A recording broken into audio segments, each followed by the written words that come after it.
Hello and welcome to It'll Be Alright in the 90s, the podcast for the screensaver generation.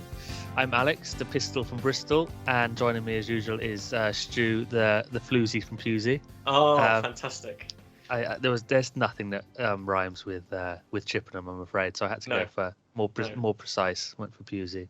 But Pusey's like, I live in Pewsham, not Pewsey. Oh yeah, of course you do, yeah. Right, hang on a sec, let me think of another one. Pusey's a different town in Wiltshire. Yeah, man, you've put me on the outskirts of Devizes. Sure. I'll tell you what, think about it again for the next episode. Yeah, right? Yeah, don't worry about it now, but don't let me down again. That's all. For 2 weeks, you are the floozy from Pusey. Yeah, how are you, Stu? I am not too bad. I'm not too bad, and we have to say, obviously, tonight as well. Welcome to It'll Be Alright in the 90s. Mikkel Beck's favourite 90s nostalgia podcast. Oh yes. The Middlesbrough and Denmark striking legend has followed the pod in recent days, and that is, I mean, it's unbelievable, isn't it? Yeah, that creates a hat trick of ex-Premier League footballers who now avidly follow the pod. So, I mean, we're in dreamland. Well, I mean, we're absolutely massive. That's the only way of thinking about it. Yeah, I can only think that he and Ian Marshall have rented some sort of office somewhere where they look for mentions of themselves on the internet. Yeah, because I think we know how he picked us up, don't we? Yeah, exactly. Yeah, there was a like was thrown out to another 90s podcast on Twitter, and he saw that, and I guess he liked what he saw when he delved a bit deeper. So yeah. Well, welcome, Mikkel, if you're listening, and as with everybody, we'd love to have you on. So do get in touch if you fancy coming on and talking to us. Oh, absolutely. Before we go any further, I should say that we have a sponsor for the episode, as always, and I think this is probably as a result of the success of our fashion episode with Kate Pro, which we did the time before last, because we snared a really good sponsor this episode actually. It's CNA. So if you want style and savings on your local high street, go into your local branch of CNA and quote All Right 90s to get 20% off their full spring range. That excludes sleepwear and underwear, but everything else 20% off, courtesy of this episode's sponsor CNA. So nice to have a fashion sponsor. Fantastic. Thank you, CNA. You can look good this spring thanks to It'll Be Alright in the 90s and CNA. Wonderful.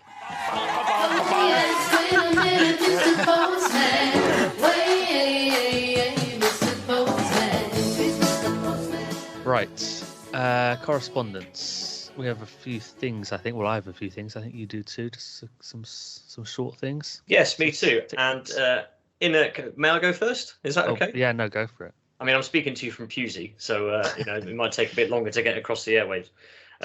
I have some correspondence from our previous guest, Lee Burns. There's a couple of things that he forgot to mention. So you might have seen when we posted the FA Vars episode a couple of weeks ago, we've added the programme cover that was used that season with Lee himself on the front page, and he sent me that picture and says, "Forgot to mention this iconic picture on the front cover of the programme. It's me smashing Stuart Minor, the Bolton manager, who had forced me out of the club before I joined Chippenham." So you might remember he mentioned that at the start of the pod. He actually did me a huge favour looking back, but there was no way I wasn't going to smash him that day. So there we go. There's a story behind that iconic picture, as he puts it. Also, I had promised to ask him when he came on about his favourite Simpsons episode. He is a friend of the pod and a fan of the pod. Big Simpsons fan as well. He says, my absolute favourite is Oh Brother, Where Art Thou from season 2, where Homer discovers he has a brother Herb and systematically destroys his car manufacturing plant. 2 lines in the script always come to mind: rack and peanut steering, and hey Unky Herb, can I honk over the side? It's a classic episode. Indeed. So there we are. Some correspondence there from Burnsy. Thanks for writing in. Please feel free to do so again. Yeah, absolutely. Legend. I think he's in the ledger as a legend of the pod, if I remember correctly. He is the inaugural legend of the pod. Yeah. I think the episode of The Simpsons, that the car that Homer designs has become sort of a byword for a poor car design. Like if you see an ugly car that's coming to the market, I think they quite often get compared to that car that Homer designed. It's such as the impact on popular culture of The Simpsons. One of many things. They did do a Hot Wheels of the Homer, as it's known, a little while back. I did have a look, but it was a bit out of my price range at the time. I might have to have a look again, see if I can get a Hot Wheels Homer. Yeah, that'd be nice. Yeah, and I have a couple of comments on our Instagram. From this is regarding the fashion episode with Kate Pro, which was the episode before last, as mentioned. Kelly's Roadhouse said, "Oh, those buffaloes." Also, that's referring to the shoes, the buffaloes, which we talked about. Also, me and some kids from my street had a club called the Spliffy Club when we were about 11. We met in my dad's garage, and you were only allowed in if you had the coat. There were 7 kids on my street, and only one didn't have the coat, so we just didn't let her in. She used to wait outside for all of us. Looking back now, I realise we were really mean. I can confirm Kelly's Roadhouse. That was really mean. Yes, yeah, absolutely. But that's the sort of thing we did when we were 11, I suppose. Especially if you were, if you wore a spliffy jacket or coat. Well, if you were part of the in crowd, yeah. I guess. She also said she just, or they, I'm not sure if she, sorry, they also want to make it clear they didn't smoke spliffs in this club. They didn't even know what they were. So it was very much related to the brand, not the recreational drug. Thanks for the confirmation. But yes, what you did was still awful. Yeah.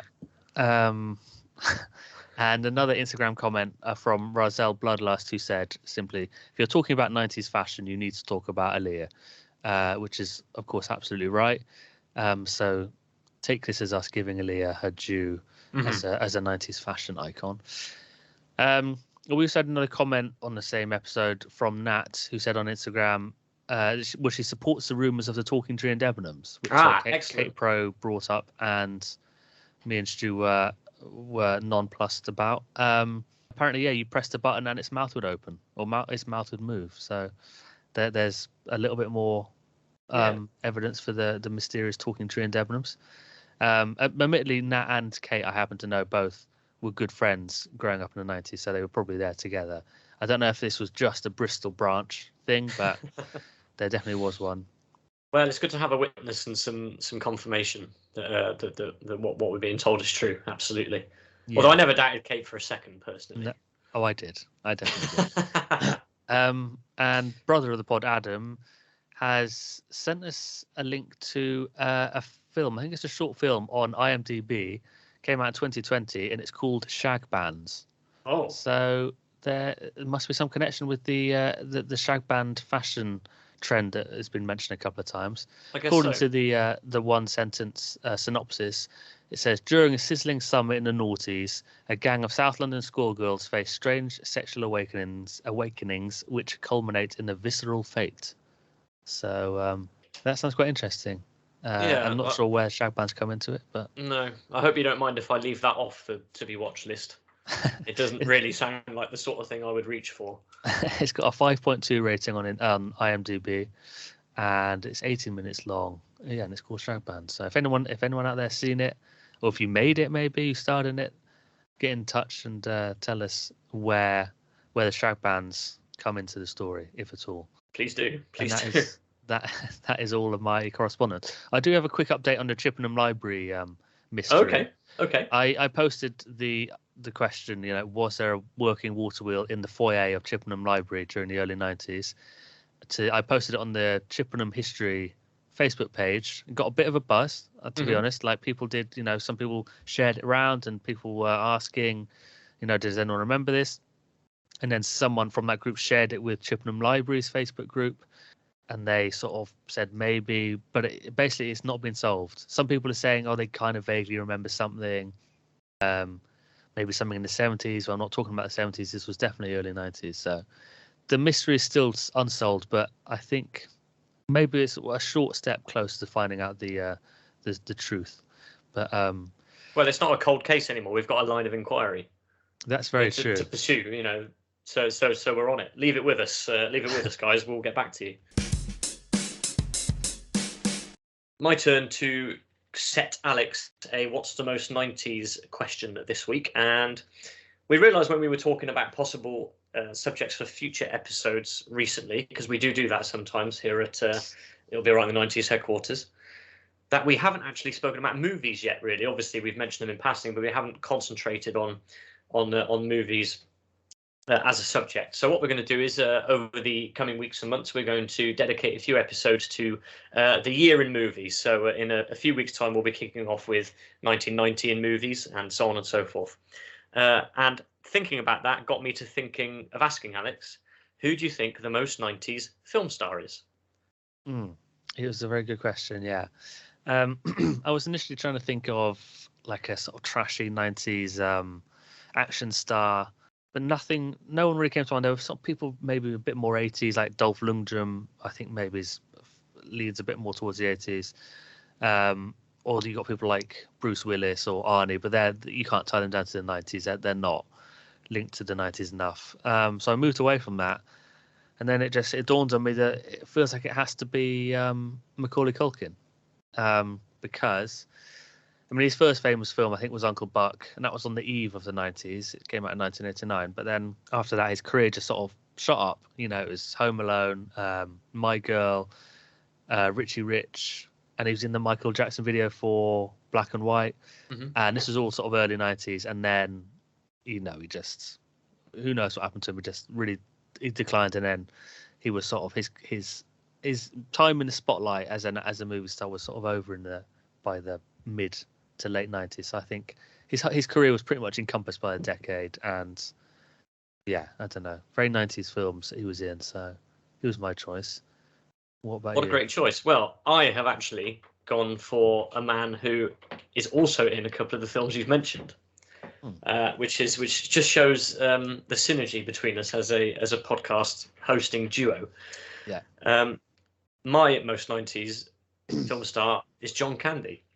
Oh yeah, nice. So obviously nice. The lead role in Uncle Buck and an uncredited, I believe, cameo in the first Home Alone. I know that he did a lot of work in the 80s, and a lot of like Planes, Trains and Automobiles and movies like that were in the 80s. But two of my favourite 90s films, Home Alone and Cool Runnings, have appearances by the great man. Mm-hmm. And I just thought that he was a great fit for being my 90s film star. So yeah, he obviously tragically died far too young. But yeah, John Candy for me. Yeah, nice choice. I think it's also nice just to give him a bit of respect that is due. So yeah, good choice. And it's nice that there's a connection between our two choices. I think they can happily go into our records together, hand in hand. And that's all side by side nicely in the ledger. Yeah, absolutely.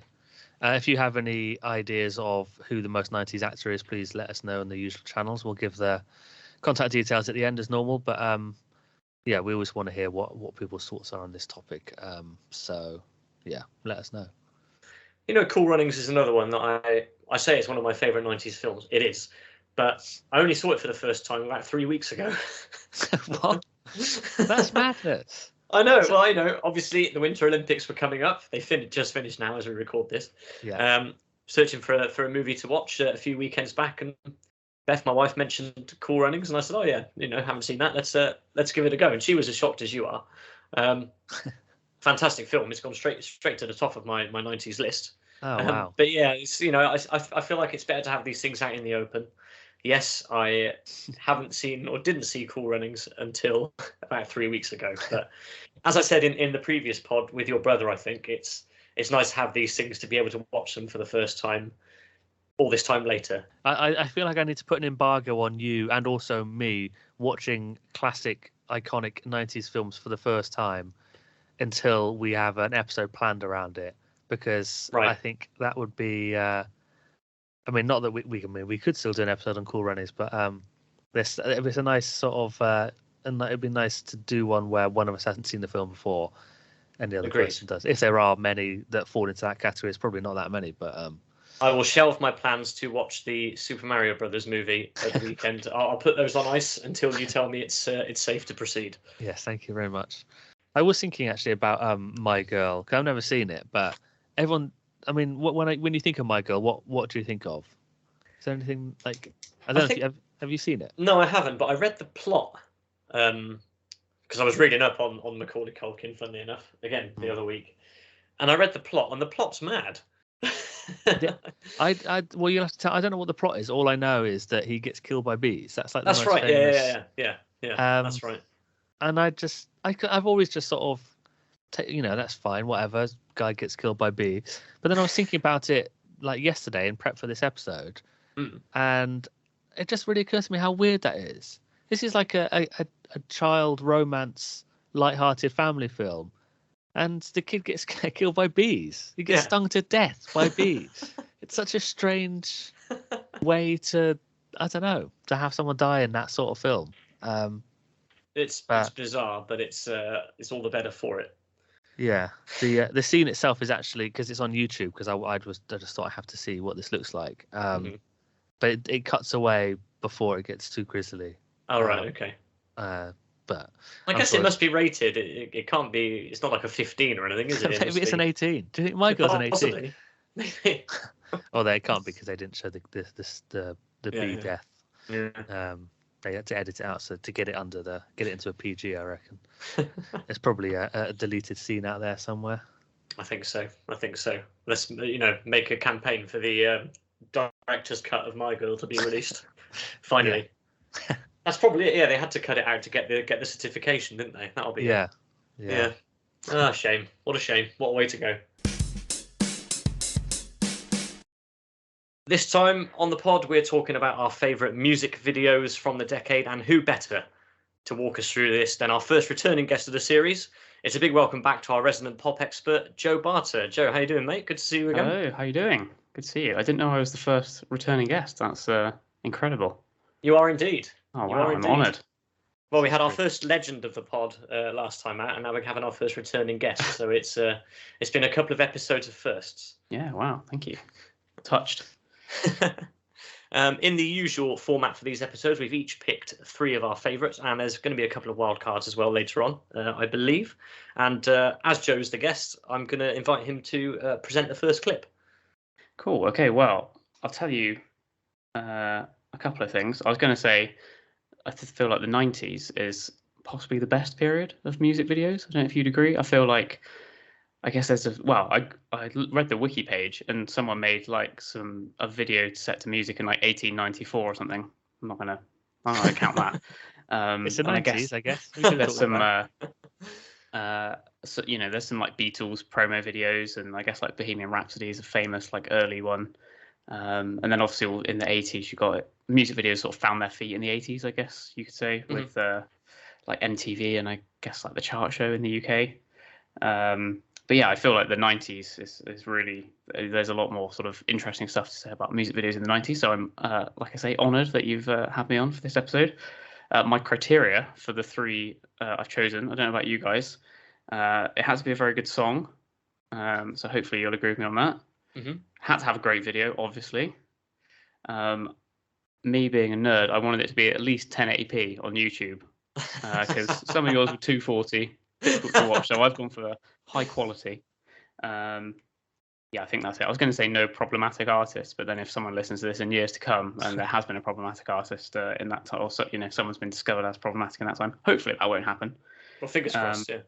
Fingers crossed. Right, my first pick then, I'm going to go for Jamiroquai with Virtual Insanity, which is I'm surprised that none of you guys chose this, because surely this is, if you think of like greatest music videos of all time, this has to be up there. It's such a simple idea and it's just executed perfectly. I don't know, are we going to watch it now? And then you want to talk about it? I think we should watch it and then talk about it while we can commentate. Yeah.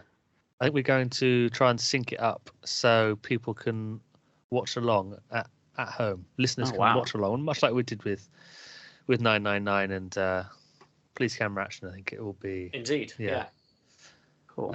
So yeah, we'll put all these links in the description for the episode, and so you don't have to like dig around on YouTube. They'll be right there for you. And if you press play when we say, and then you'll be at the same point as us, and it'll be like we're all sat here together watching them together. It'll be lovely. So get Jamiroquai's Virtual Insanity ready, everyone. And is everyone ready over there? I'm ready. Okay, I'm ready. Okay, let's go. Okay. Would it be fair to say that this is the most famous music video of the 90s? Just as an opening gambit here, I can't think of many more that are notable in this way. If you see what I mean. So, yeah, is it the most famous, most notable video of the 90s? I'd like to think so. Yeah, I can't think of a better one. It's definitely one look of at my them, list and my honorable mentions. It's pretty unforgettable. Once you've seen it once, you're always going to remember it. Indeed. So we're starting on a real high then. Yeah. Yeah. We can only go down. You might from as well here. stop listening to the podcast now. It's not going to get any better than this. Three men talking about something that you can't see. That isn't as good as the thing you can't see right now. Yeah. And just the fact that it's, I feel like you spend the whole video, even when you know how they've done it, you still don't really understand. Like, there's moments when you're like, how is that doing that? Because I think it is literally just the floor. JK is dancing around on the floor, and then the set is on wheels and it's being pushed around by a load of guys. Yeah. But it's such an amazing effect. Yeah.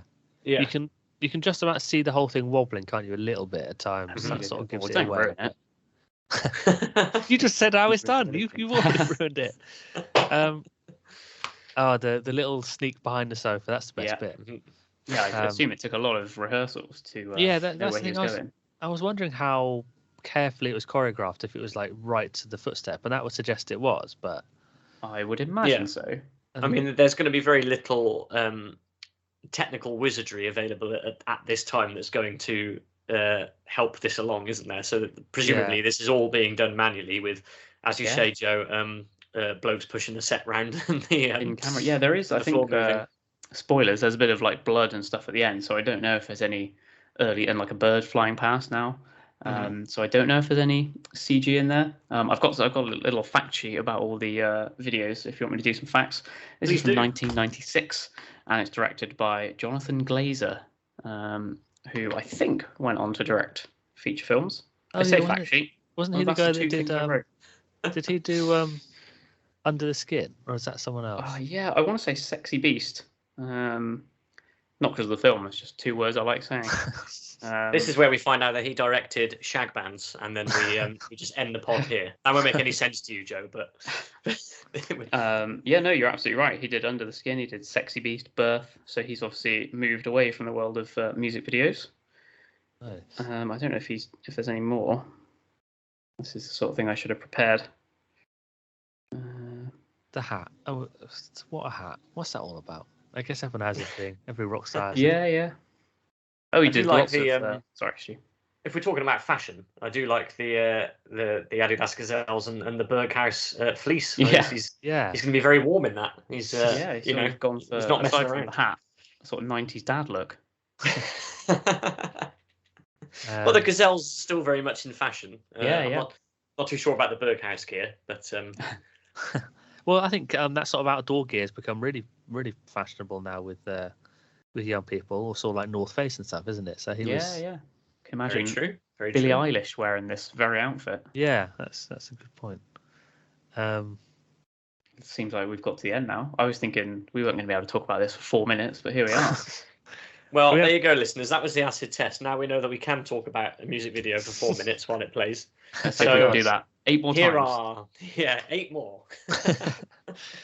I think I did think about Jamiroquai, and I was also thinking about Cosmic Girl, because it's the 90s supercars, obviously the iconic driving video. I'm fairly sure he was banned from driving at that time as well when they recorded the video.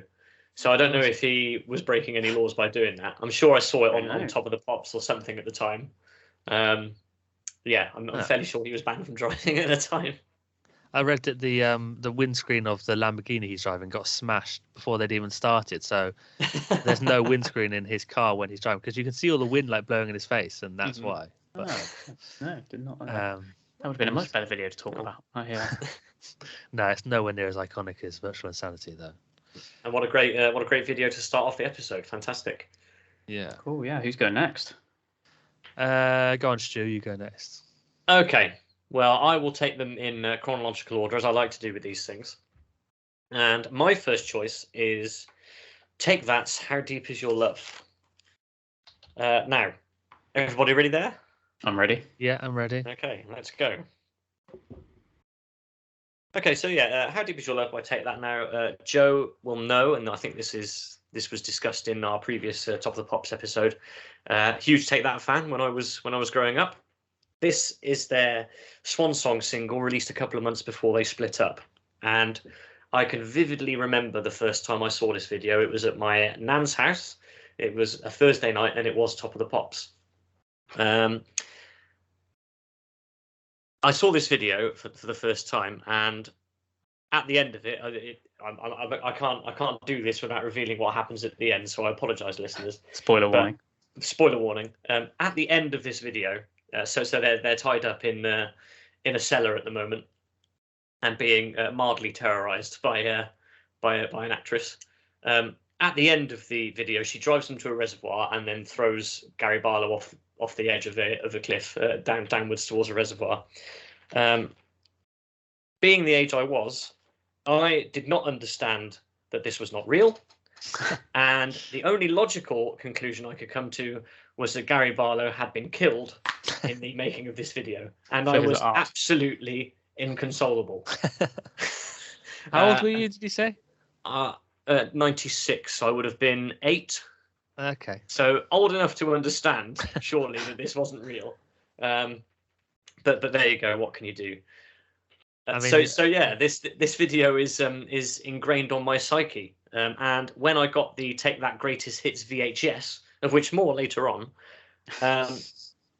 for the time that I watched that, and it was my favourite video, I always used to fast forward through this video because I just didn't like to watch it, even though I obviously knew it wasn't real by then, but I just didn't like to watch it. I'm not surprised. It was must have been really traumatic. Such a sort of so traumatic. Traumatic. It was so experience. traumatic. But now, sorry, mate. I was going to say I've got a story about the first time I saw this video as well, and I thought, is it going to be the same? But it's not. I vividly remember because this is the first fully post Robbie single, I believe. Yes. Can I just stop you there, Joe? Sure. Here we have the Leyland DAF 200 van. Look at that. Which I think I've identified correctly, and also there on the motorway was a Nissan of some sort and a BMW, I believe, as well as a Mark III Cavalier. Yeah. Unfortunately, no registration plates visible, so I couldn't look anything up for you. I think it was a Nissan Bluebird, but I might be wrong. There we go. The man who knows. Sorry, Joe, carry on. We're at the reservoir. That's all right. No, that was well worth interrupting me for. So this is, I believe, the first post-Robbie video. Yes. I remember seeing this on GMTV. It was literally news that there was a new Take That video without Robbie. And it was, I don't know if they just showed a clip or if they showed the whole video. But I definitely remember seeing at least some of this video on GMTV early one morning. So it was obviously deemed newsworthy. Obviously, it was major news, I guess, when Robbie left. And if you want some facts about this one, I think you may have already said 1996. Directed by Nicholas Brandt, apparently. But it's quite difficult to find that information, so I don't imagine there's much info about Nicholas Brandt out there. I think maybe he worked on some Michael Jackson videos as well. Maybe went on to bigger and better things. Watch out for the great acting here at the end, because we're at the pivotal moment now. Watch out for the look of shock on the other... There you go. There it is. Fantastic. Yeah, that's an Oscar-worthy performance from Howard Donald. Yeah. So that was the moment at which I totally lost it.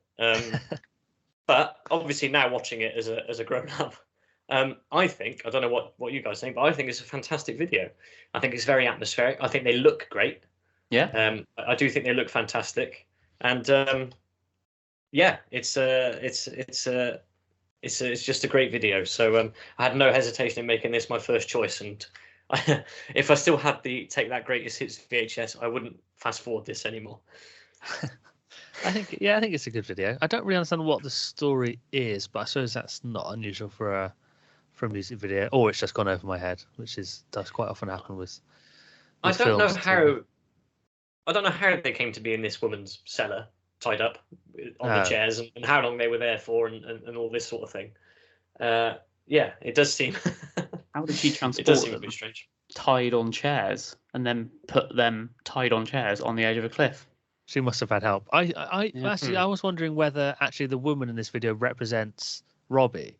I think she does. I think because it's like the first breakup single. Yeah. Oh wow. I think she represents Robbie, and she is sort of. holding the band hostage almost, and she eventually sort of kills them off because without Robbie they can't survive. She's obviously very glamorous. Robbie was famously the sex symbol in Take That. What an excellent analysis. Yeah, that's what people come to this podcast for. Exactly, yeah. Okay. Well, I think that was a good choice. Both very good choices so far. We've had the best video of the 90s and Take That's best video of the 90s. So strong start. I'm going to give you my choice, which happens to be the best hip hop song of the 90s, and actually of all time, in my opinion. But I realise that's a little bit bold. It is Still Diary by Dr. Dre. So if you want to get that queued up using the links. Okay, so start your perfect 90s hip hop now. So there's this intro with a credit for the director of the video, which is Hype Williams. Now, Hype Williams is like a legend of 90s hip hop video directing. He did like loads of stuff. He did California Love by Tupac and Dr. Dre, which is maybe the most famous 90s hip hop video. That's a good one. But I chose this one because I love the song. Like I said, I think it's my favorite ever hip hop song, and I love hip hop. It's my first love musically, and this video was just like, I mean, this was what I just thought was the coolest thing. And it came out in '99, so the very end of the decade. But this was like what I wanted from hip hop at this point in my life. It was lowriders in LA, just posturing, cameos. It was just like the coolest thing. If anyone doesn't know, I mean, how can you possibly not know? But this is by Dr. Dre and Snoop Dogg. Although, did you know that it's actually the lyrics are written by Jay-Z, not by Dr. Dre? It's ghostwritten by Jay-Z. Only found that out fairly recently, even though it's all about Dre.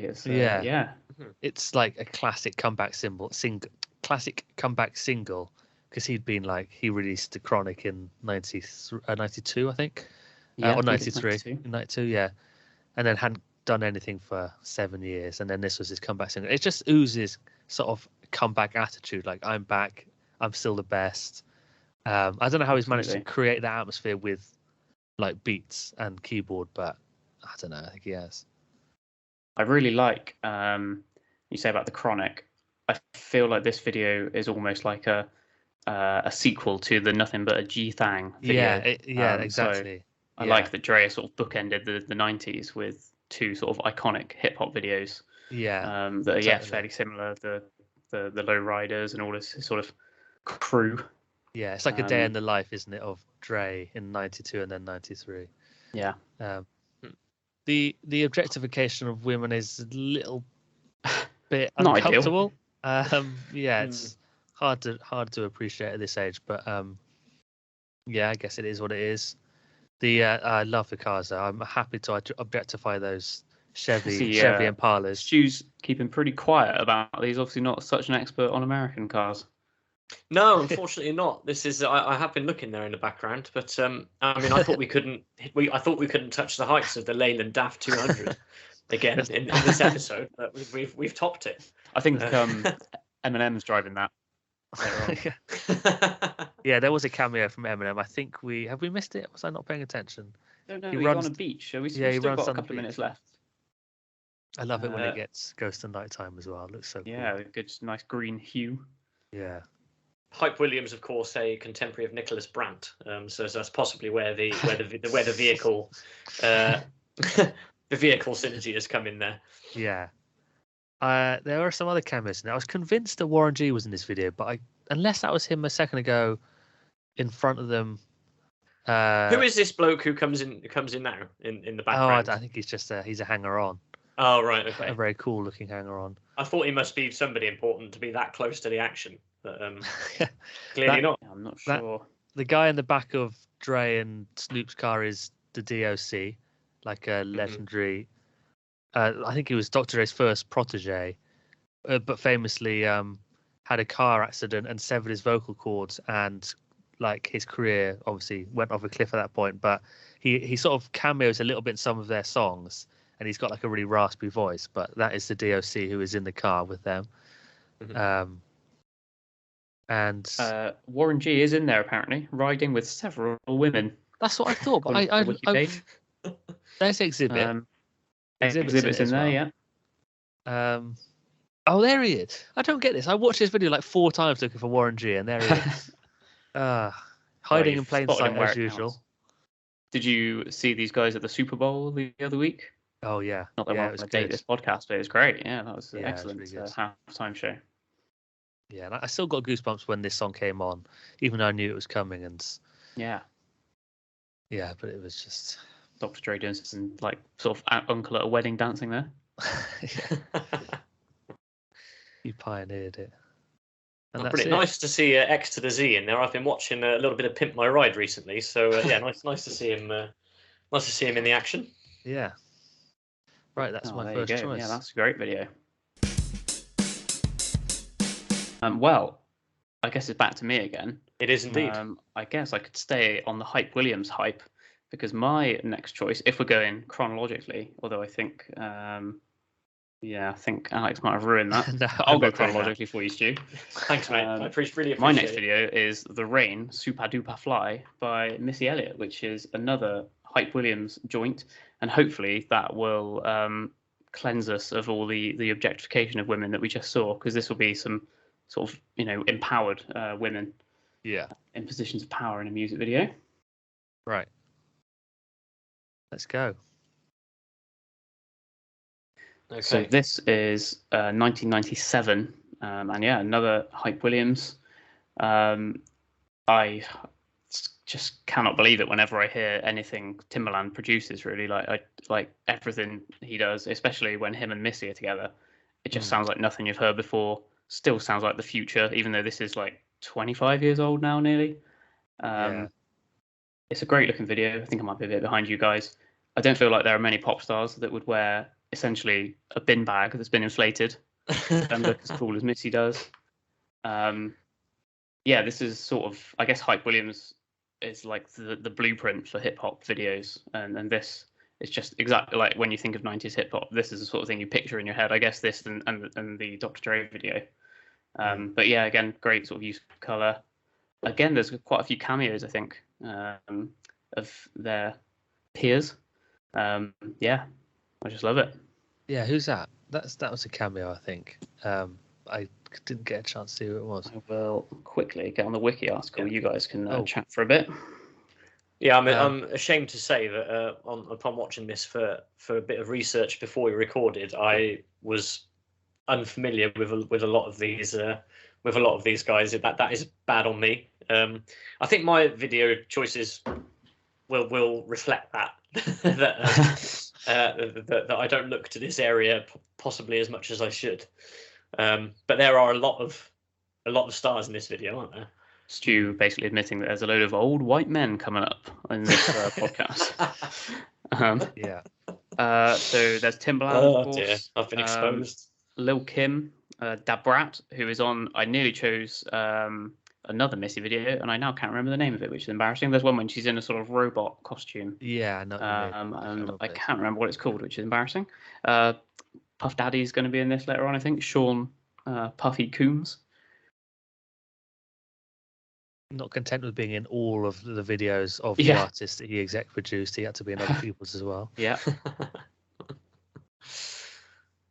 Yeah, I think Timbaland and Missy is like one of the legendary sort of duos in 90s hip hop, not just 90s definitely hip hop. Definitely, the early noughties as well. They I don't really think they did anything bad together. No, I don't know where Timbaland is now. I haven't heard anything by him for. I think he was doing some of those like online tutorials, those sort of websites in lockdown. I think he did some production on the last Muse album, bizarrely. Wow, really? A few years ago. Which I think was quite good. Maybe like Justin Timberlake a few years ago, but yeah, I haven't heard anything in the last couple of years by Timbaland, but I haven't gone out looking for it. There's Puffy Coombs. Yeah. deeply uncool person, I think.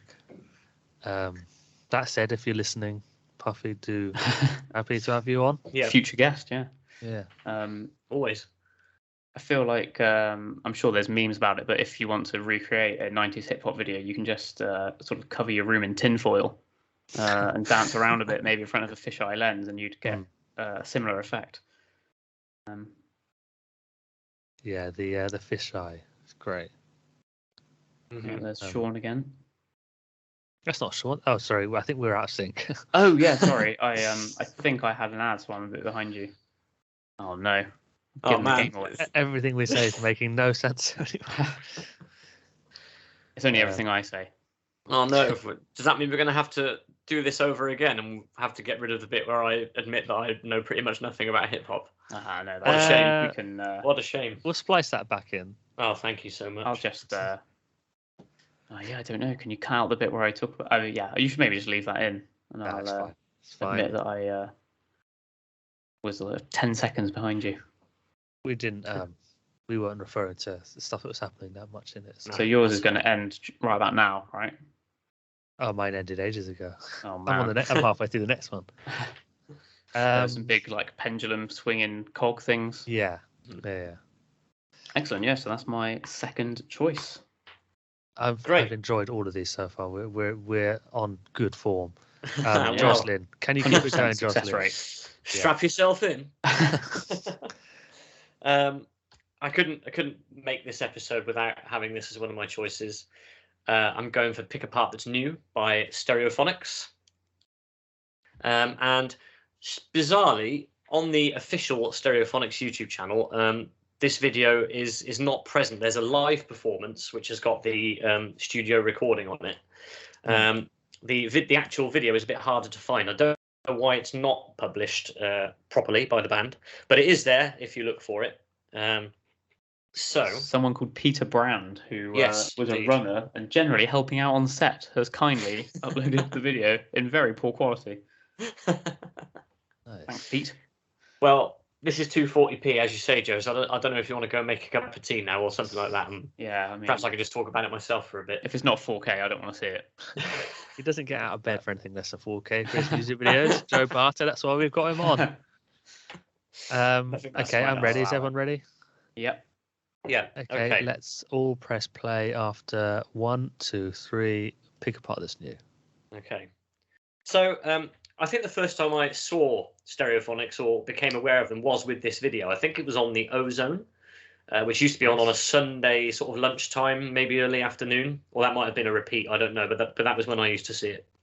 And I credit this video, this song, and this band really with transitioning me from pop to rock in a big way. This was my sort of like my gateway into that. I think it's true when they say that the bands you listen to at a certain age are the bands that stick with you throughout the rest of your life, and Stereophonics is still certainly one of my favourite bands. I have to ask Joe here. So Joe and I were big fans of the actual movie, The Italian Job, at this time. The video is based on The Italian Job, as you will see, heavily based on The Italian Job. Joe, were we into the movie first, and then I came to you and said, "You've got to see this music video. It's based on The Italian Job," or was it the other way around? I can't quite remember. That's the case. I feel like The Italian Job is every dad's favourite film. Like my dad loves it. I know my partner's dad likes it. So I don't know. I've only got two dads that like it, but I that's the vibe I get from that film. 60s Between that or the greatest caper with minis. Every dad likes minis. So I imagine I would have seen the film and I would have probably shared my love of the film with you by this point. I definitely remember you showing me the video at your house, I think. Did you have like a VHS with it on? So I had a VHS, which was so all the videos from this album, from the Performance and Cocktails album, were based on movies with the exception of one. So Bartender and Thief is Apocalypse Now. Just Looking is the one that isn't based on a movie. Pick a Part That's New is obviously The Italian Job. I Wouldn't Believe Your Radio is based on Easy Rider. And then Hurry Up and Wait, which was the final single, is based on MASH. So they're all heavily based on TV and movie. And they released a VHS called Call Us What You Want, but Don't Call Us in the Morning, which is it's got behind the scenes footage of all the videos being made, as well as the videos themselves. As the video was a 15 and I was only about 11 at the time, I seem to recall my dad allowing me to get it on the proviso that I got up really early on a Sunday morning to watch it when my mum wasn't around. And wasn't aware that I was watching a 15 VHS, because there is a bit of fruity language in the behind the scenes stuff, obviously. But yeah, watched it many times. And I think it's just a great fun video. We're keeping up the tradition of this episode with cars playing a focal point in these videos. So you've obviously got the red, white, and green minis for the Welsh flag instead of the red, white, and blue minis. It remains one of my favourite videos. The band playing in the coach, which is teetering over the edge of the cliff as well, is brilliant. Gold instruments. Instruments. And yeah, I just think it's a great idea for a video, and one that really sticks with me. Nice classic Alfa Romeo police car in there as well. Actually filmed on the streets of Turin. This video as well. So they did go to Turin to make it in January '99. And it always remains one of my favourites, and we see Stuart Cable there on the drums. Sadly, of course, no longer with us. No longer with us. Directed by Pinko, apparently. That's right. Yes, Pinko is in the behind the scenes videos, obviously. Okay. I don't know too much about him other than the fact that he was obviously Stereophonics were on V2 at the time, which is a Virgin label. So I don't know if he was one of Sir Richard Branston's favourite directors. Not much on the internet about that Pinko. Also, I totally missed my window, but I didn't want to interrupt you. I think I saw Lawrence Welland-Bowen at one point. Oh, really? Yeah. Really? But I guess you have to go back and watch it yourself. I'm sorry, I was rambling on. But pause the podcast here, guys, and go back and see if you can see LLB. Maybe you can do like a bonus episode trying to spot Lawrence Welland-Bowen. Forget Puff Daddy. We've got LLB. It's too hard to tell though, isn't it? Because it's only 280 or 240p or whatever. You can't. This is it. Could be anyone. I mean, Lawrence Welland-Bowen certainly doesn't want to be seen in anything less than 1080p, I imagine. No. I'm feeling increasingly the poor relation of this episode because I've brought the videos in the worst quality, and I know the least about music in general. So.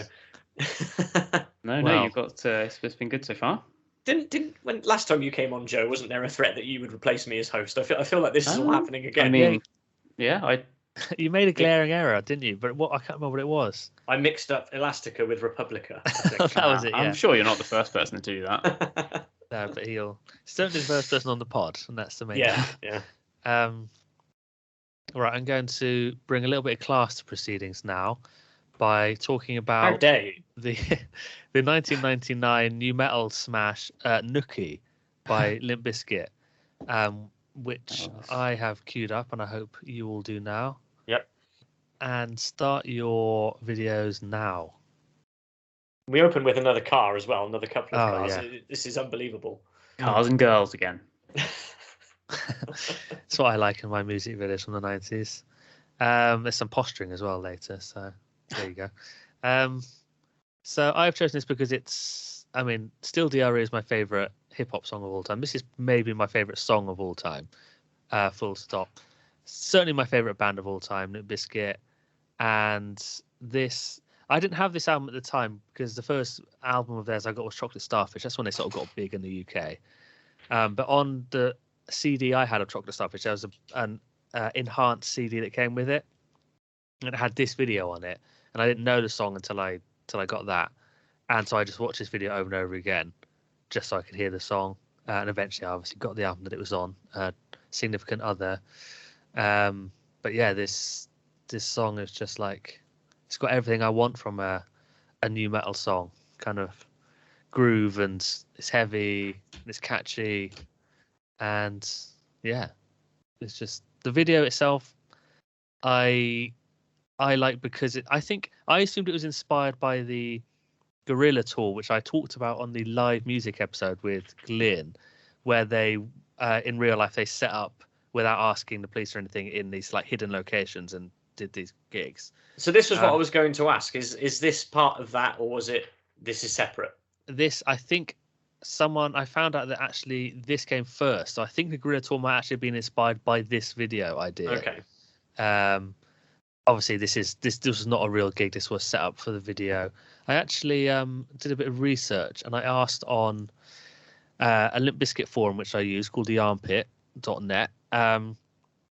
and someone on there called CFC97 pointed me in the direction of an old Reddit post where someone said they'd been at this video shoot, and they commented saying they played the same 20-second loop over and over again for 5 hours. We were constantly jumping up and down. It got old. No live music was played, which was BS, as I assumed since the whole band was there with their instruments and half of MTV was there, they could have at least mustered something besides just the recording, but apparently not. And so it was an eye-opener for them. So I had kind of wondered with these sort of videos, like, do they... I knew they just played it like over the PA or whatever. I didn't play it live that often, but they only played a 20-second clip of it. They didn't even play the whole song. So that must have been a bit tiresome for everyone who was for there. 5 hours. Wow. Yeah. Yeah.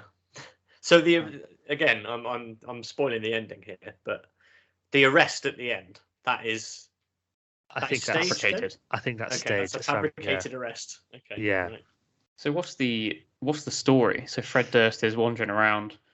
Every time females see him, they decide to follow him for some reason.